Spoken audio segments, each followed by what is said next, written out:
Shabbat Shalom, everybody. We're back after a couple of weeks off for Thanksgiving.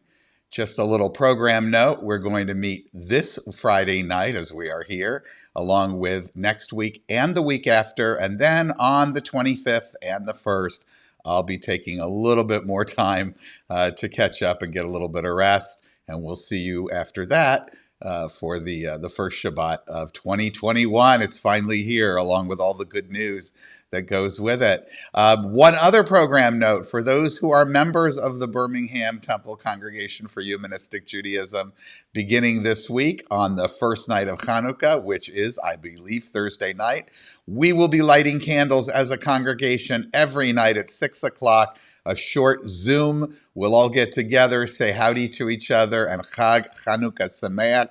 You can see I'm already set up here in my own home, and we've got other decorations too. We'll sing some songs. That will be for every night of Hanukkah, with the singular exception of the night when we meet on YouTube, where we will light them right here. So let's begin now our service as I call upon Arthur, or at least his famous arms, to light our Shabbat candles for tonight.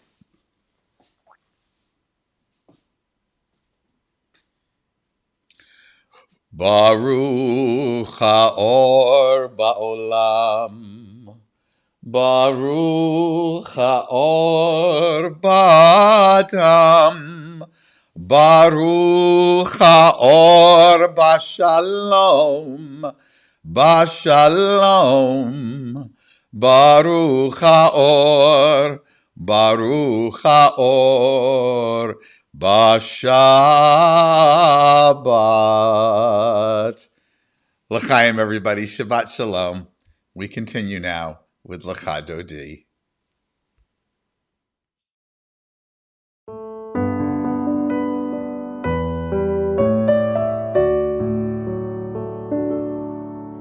L'cha Dodi, לקראת קלה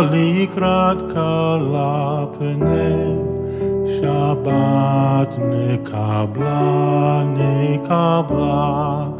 לך דודי לקראת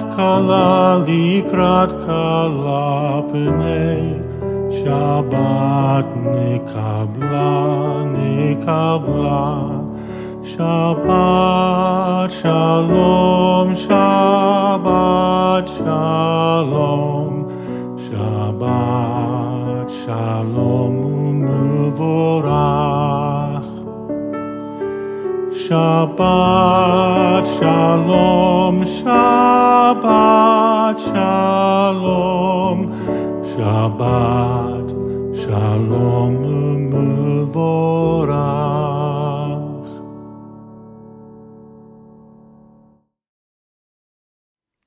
Whenever I choose the song Ma Tovu, which I love so much, I like to include this reading before it.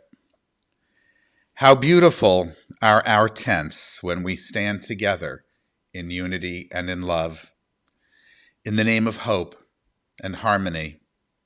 How fragile are our tents when our fears divide us, when we allow outside winds to blow within.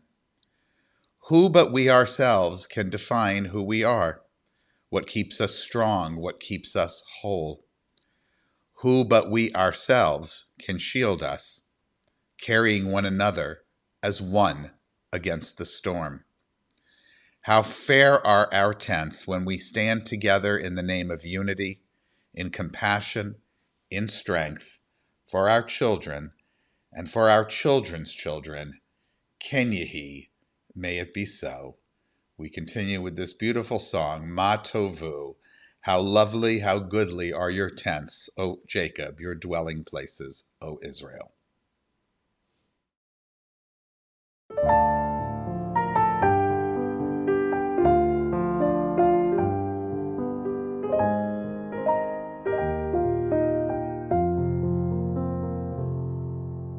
Ma Tovu, Ohalecha Yaakov, Ohalecha Yaakov, Mishkenotecha Yisrael. Ma Tovu, Ohalecha Yaakov, אוהליך יעקב משכנותיך ישראל. לקראת שבת לכו ונלכה, לכו ונלכה, כי מקור הברכה, מקור הברכה.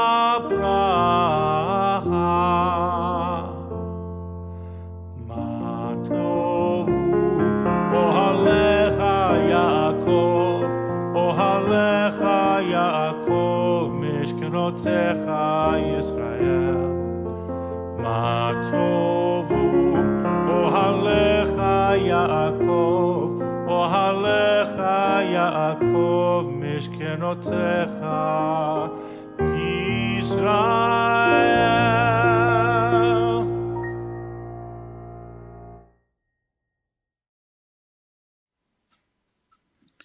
What do I desire for my country? How do I envision the land that I love? Let it be a land where knowledge is free, a place where all our people live together as brothers and sisters, a land where we emerge from crises with more caring, a greater appreciation for each other, a land where no one is forced to go to bed hungry or to live on the streets, a land where everyone loves themselves well enough to love their fellow human beings, as is reflected in our tradition. A land with a wise, humane leader to serve as a role model for our country. A land where our leaders speak the truth. A land where our leaders truly work for the greater good. A land where compassion, where we all work and play together. Where poles of separation become poles of mutual support and understanding, where reason wins out over blind faith, where we recover our compassion, where we embrace humanity, inclusiveness, and empathy, a nation where the light within each of us can begin to illuminate the world, a nation where we join with others across the world to care for our fragile earth, a nation where our children are free to be happy and thrive and grow, a nation that once again welcomes the huddled masses yearning to be free, where we work to achieve support and love in our communities, where we work together for the good of all, into such a place of liberty and mutual responsibility. Let our country awaken. We continue now with Afo Ori.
As many of you know, one of the major social justice concerns for our congregation is immigrant rights in this country. To that end, we have done an enormous amount of work over the last 4 or 5 years, and we pledge to continue it. One of our partners that we're excited to get to know, introduced to us by Renee Lichtman, co-chair of our Social Justice Committee, is an organization called Movimiento Cosecha, The harvest movement is how it translates. Tonight, we're going to hear from Paula Astudio, whom I conducted a wonderful conversation with just a couple of days ago. We discussed primarily the campaign for driver license for everybody, but we also learned a little bit more about the organization. So let us now welcome our interview with Paula. Paula Astudio, thank you so much for joining us on this program tonight. So interested in Movimiento Cosecha, and I was wondering if, just as we begin, you could tell us a little bit about the organization, your goals, principles, and so forth. Okay, Movimiento Cosecha is an organization led by immigrants that started like 5 years ago, and we are in about 6 or 7 states so far, including Michigan. Movimiento Cosecha means harvest movement, and it has a big root in the history of Cesar Chavez as an example for fighting for immigrant rights. Our main goal or strategic goal is respect, dignity, and permanent protection for all immigrants in this country, in the US. And that means very different things. So we know that struggle is a long-term struggle, but it has different layers or steps on it and on the way. So right now, for example, we are doing different campaigns. It depends sometimes of the reality in the different states, because we have an immigration policy at the federal level, but also we have different state level policies that impacts us differently. So I do know that one of your, and it's the reason that we decided to speak tonight, one of your major campaigns is to provide driver licenses for everyone. This is so crucial, and I hope you'll talk about now for a few minutes about what that means to the immigrant community, and then later what we can do to help make that a reality, at least here in Michigan. That's right. So right now we are in this campaign. It's called Licenses for All. And that's what I meant when I said it depends of the state reality, because in other states, immigrants or undocumented immigrants are allowed to drive, to have a driver license. But in this state, here in Michigan, we had once in 2000 until 2008, we had driver licenses, but a new bill was passed and they were taken away from us. So the driver license for undocumented immigrants is very crucial, because, as you know, when it's mostly the main ID that you use for different things. Everything. For everything. So, but right now it's very linked to the fear of driving, because right now it's very common that the police works with ICE, the enforcement force for immigrant persecution, basically. And so sometimes if you are just driving and then you get pulled over because you have a light who is not working, or even just some like random pullover, you can end up with eyes on you, and that could be that you ended up detained and even deported. So not having a driver license to drive safely around your city is really like I say, a hook for ending up with your family separated or you deported. So what happened is that people is not able to drive, so they are not able to go to work. They are not able to go to drop off their kids to school, or to go to a doctor appointment. just regular, normal things that most of the people take for granted is just a very risky thing for us. So that's when we are driving on the streets, right? But also the driver license is used as an ID. So, for example, sometimes we can't get into the schools for our kids because we don't have an ID like that. Or sometimes you cannot do any other like official errand or process with some papers that you need around your city or your state or anything else. So something that it seems very simple is really crucial for us because most of the 80% of the people detained in the ICE detention centers is because their process started being pulled over by police and not having a driver license. And this is also profiling, right? Because of our skin color or our last name or our accent when we talk with the police. So the police assume that we are immigrants and they call ICE.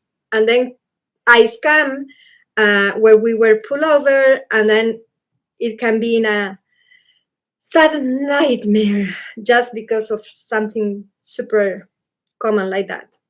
And I think maybe it's important also to point out that I believe, correct me if I'm wrong, you can't get insurance for cars, and that impacts on everyone's public safety, or bank accounts. And I always point out, and I hope you'll forgive me for maybe this is so obvious, but it's not to some people, that people who are undocumented immigrants also pay taxes.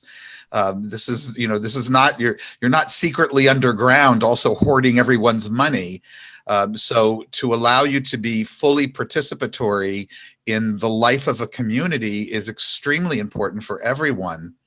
What is it that, unless there's something else that you want to discuss in terms of the liabilities of not having access to driver licenses, and I assume that includes the IDs that they give sometimes to people who don't actually drive. I assume that's all in the same prohibition. What can we do here in Michigan? And for those watching, we do have audiences across the country. What can we do to help change this? Because this is not good for anyone. Well, last year there was a bill passed. So one way is to support our campaign right now. That we have only December to try to push for that bill to be discussed in the Transportation Committee. So one way to support us is just call and send emails to the Committee Transportation of the state of Michigan that must discuss our bill, and we are demanding a hearing for that. So that's immediate, now in December. The second thing is we are an independent and autonomous organization led by immigrants. So we depend in solidarity and in different ways, but also like with funding and donations. So the other thing is that you can donate to our organization, which and the money goes for the campaigns. And also we have had other campaigns because other things, for example, we didn't get any COVID relief support. So we started a big funding for supporting our community who was struggling with COVID and the even more hard way or opportunities to work. So donations are always welcome for our community or our struggle too. And of course, joining our ally circle, where we work together with our non-immigrants, brothers, sisters, and siblings. And because one of our main principles is that we believe in the people's power and the people's community, the community power, right?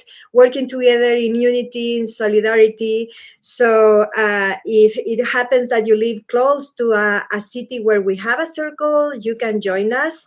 And you can be, like active with our plans and actions for 2021. It's finally here. Yeah.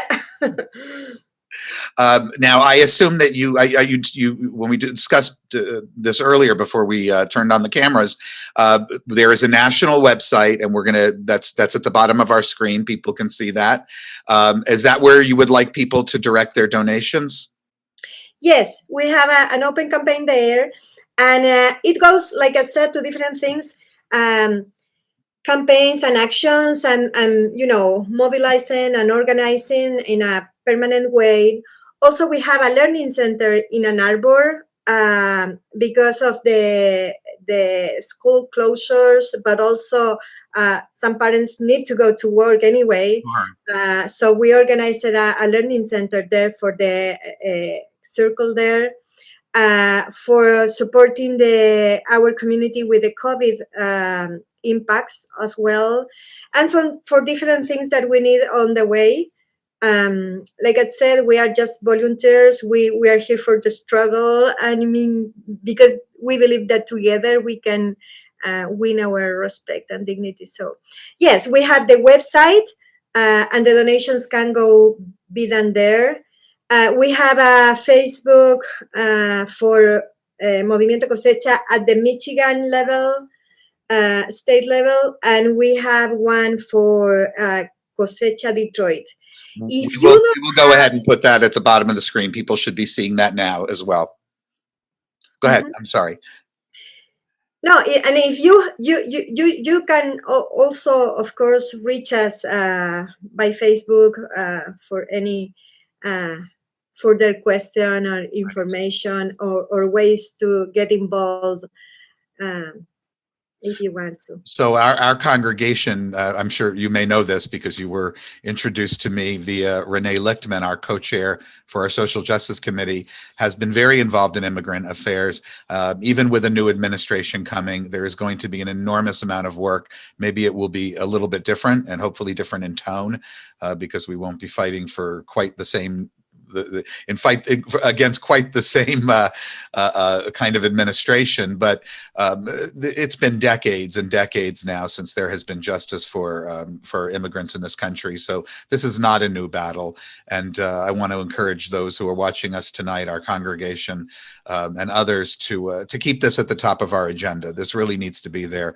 Our experience as Jews historically in this country was very similar.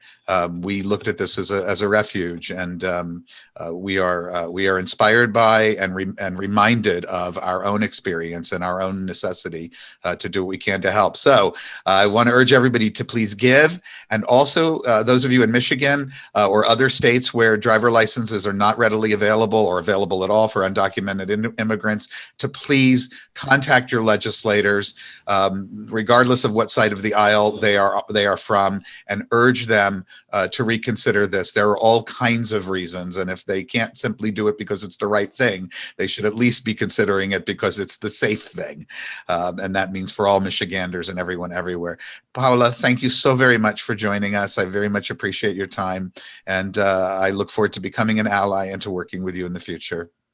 Thank you so much for the space, for the opportunity to share what we are doing, and also just the space is a sample of solidarity that what we are looking for. And yes, some of your members have been very active allies of us. We really appreciate it. Well, we appreciate the opportunity to be part of your struggle, and hoping, in the hopes that someday it will be over, and we'll have the opportunity to say that we're all citizens of a great and free country.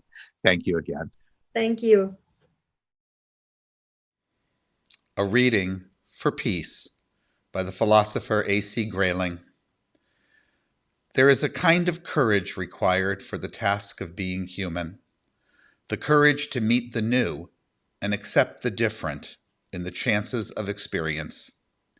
Rilke gave luminous expression to this idea by saying that we need courage for the most strange, the most singular, the most inexplicable that we encounter.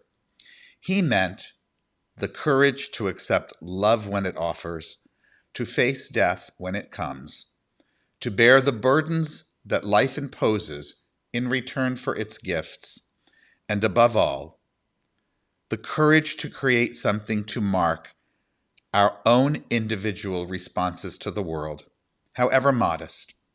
For even when the courage to do this is unostentatious and private, it can make a crucial difference in the content of the quality of our lives. We continue now with Na'aseh Shalom as we think about making peace.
In this community where we find strength and common purpose, we turn our minds and hearts toward all those who need our love and support, those who are ill, those who suffer pain of the body or spirit, those who are lonely, those who have been wronged. Tonight, we extend our well wishes to these members of our community and to their loved ones, to Deborah Luria, Cece Stone, Julie Eliason, Karen Tremper-Harris, Myron Tink, Peter Schweitzer, and Deb Drennan. May all who suffer know that they are not alone. May they be healed quickly. May they experience a complete recovery, refuah shlema, the renewal of their bodies and the renewal of their spirits. We continue with Makom HaKoach.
Our thoughts turn to those who are no longer with us, our own loved ones, those whom our friends and neighbors have lost, the martyrs of our people whose graves are unmarked, and those of every people and nation whose lives have been a blessing to humanity. As we remember them, we meditate on the meaning of love and loss, of life and death.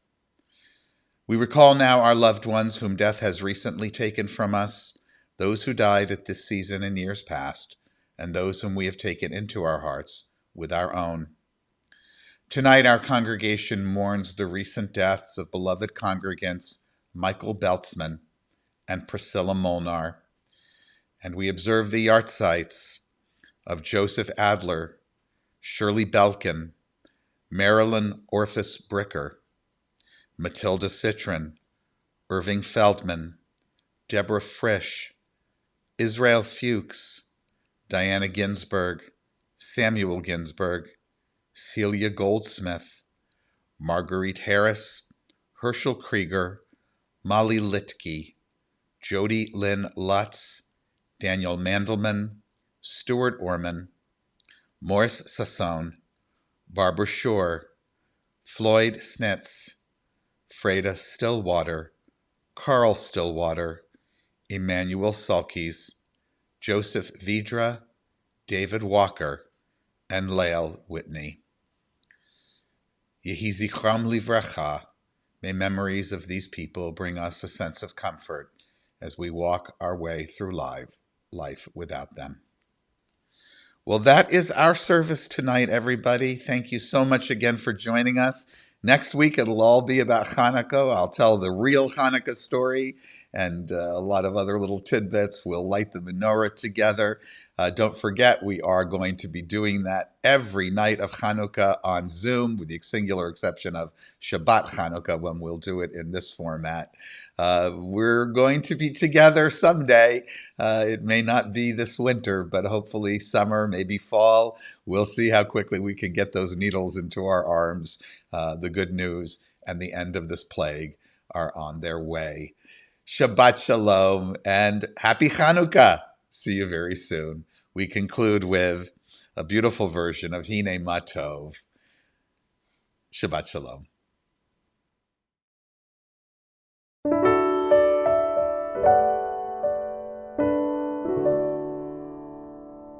הנה מה טוב ומה נעים שבת אחים גם יחד. הנה מה טוב ומה נעים שבת אחים גם יחד. Behold how good it is when people dwell together, living as one people, hand in hand. What keeps us safe and strong is that we have each other, one human family across the land. Hine ma tov ומה נעים שבת אחים גם יחד. הנה מה טוב ומה נעים שבת אחים גם יחד.